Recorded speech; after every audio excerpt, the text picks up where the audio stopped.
ओम गणेशाय नमः। नमस्कार, मैं अविनाश सिंह। आज हम बात करेंगे केतु महाराज के पंचम भाव में फल के विषय में। केतु महाराज आपके पंचम भाव में हो तो आपके जीवन में इसका क्या प्रभाव होता है, इसके विषय में हम चर्चा करेंगे। केतु महाराज आपके अध्यात्म के कारक, मोक्ष के कारक माने जाते हैं, गुप्त चीज़ों के रिसर्च के कारक, सूक्ष्म चीज़ों के कारक माने जाते हैं और मंगल जैसे माने जाते हैं।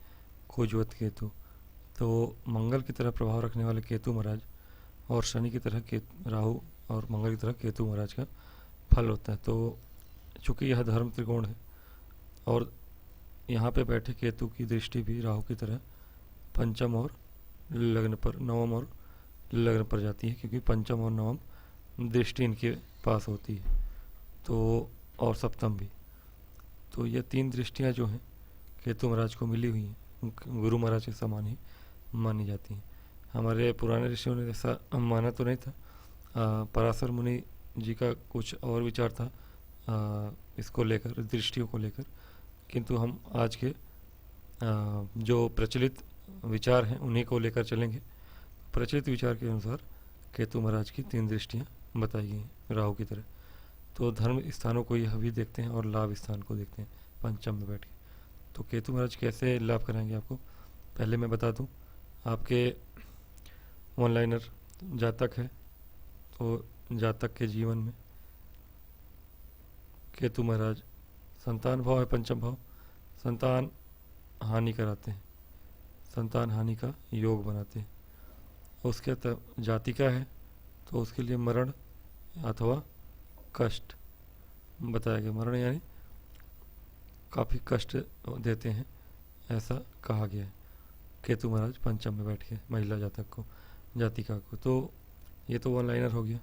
इसके अतिरिक्त अगर हम देखें तो यदि केतु महाराज की अन्य विषयों में बात करें हम, तो पंचम भाव से हम संतान भाव के अतिरिक्त प्रेम भाव को देखते हैं। प्रेम भाव है यह, और शिक्षा भाव है।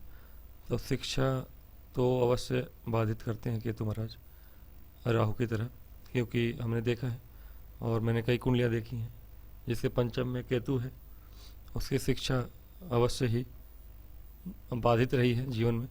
भले डिग्रियाँ मिल गई उन्हें, लेकिन एक कंटिन्यूसली एक अच्छी पढ़ाई पूरी नहीं कर पाते हैं ऐसे लोग। शिक्षा बाधित तो करते ही करते हैं, ये मैं आपको 100% श्योर करता हूँ। केतु महाराज पंचम में हो किसी के, तो जब तक शुभ, यदि शुभ ग्रहों की दृष्टि है या गुरु की दृष्टि हो और बुद्ध की दृष्टि हो किसी प्रकार से, और उनकी दशा महादशा हो, तो व्यक्ति जो है पढ़ाई पूरी धीरे धीरे कर लेगा, लेकिन उसके पहले वो बाधा आ चुकी होती है। अगर इनकी दृष्टि नहीं है तब तो वो पूरी तरह से बाधित करते ही हैं। कहीं चंद्रमा बैठे हो केतु के साथ तो और बड़ी, ये तो फिर ग्रहण दोष है। और चंद्रमा केतु का युति हो जाए तब तो फिर कहने का ऐसा, अगर ज़्यादा पीड़ित है चंद्रमा तो ऐसा जातक तो पागल ही हो जाता है, और कम पीड़ित हैं और अच्छे ग्रह की दृष्टि है तो ऐसा जातक फिर भी अपने आप से बातें करते फिरता है। आप उसको जब भी देखेंगे अपने आप से ही हंसता रहेगा, बातें करता रहेगा। जैसे ही आपकी दृष्टि पड़ती है वो जाग उठता है, आपको देखने लगता है। तो ये चीज़ें हैं। तो वो पंचम में केतु महाराज आपकी शिक्षा को बाधित अवश्य करते हैं। चूँकि यह कैटलिस्ट हैं, जहाँ भी बैठते हैं, जैसे शादी के भाव में बैठ जाएँ, लगन में बैठ जाएँ, किसी भी प्रकार से उनकी दृष्टि हो यहाँ पर या फिर यहाँ पे संबंधों के जगह पर, अथवा यहाँ पर भी छोटे भाई बहनों से, या लाभ भाव पर बड़े भाई बहनों से, या फिर प्रेम में बाधा, विवाह में बाधा, किसी भी तरह से संबंध जिस भाव पे दृष्टि या बैठते हैं वहाँ के लिए, या फिर जहाँ गोचर में 1.5 वर्ष के लिए बैठते हैं वहाँ पे उस भाव से संबंधित चीज़ों को आपसे अलग करते हैं। लग्न दृष्टि या लग्न में बैठ जाए तब तो फिर बीमारी ही देते हैं वो। हाँ, दृष्टि इनकी शुभ या फिर बैठना इनका शुभ खाली 2 स्थानों में ही बताया गया है। मोक्ष कारक हैं ये 2 स्थानों में अच्छा माना गया है पाप ग्रहों को, सभी पाप ग्रहों को। लेकिन माना तो अच्छा यहाँ भी गया है, लेकिन मैंने रिश्ते के हिसाब से कहा, रिश्तों को ये दूर करते हैं। क्यों?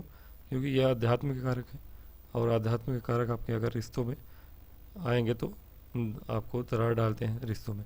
और तीसरी चीज़ है, कुछ और बातें कर लूँ मैं, तो केतु महाराज क्या करते हैं? केतु महाराज पेट का रोग देते हैं आपको, 50 कर्मा बनाते हैं। खल बुद्धि और दुर्बुद्धि होता है ऐसा जातक जिसमें पंचम में केतु होते हैं। नमस्कार।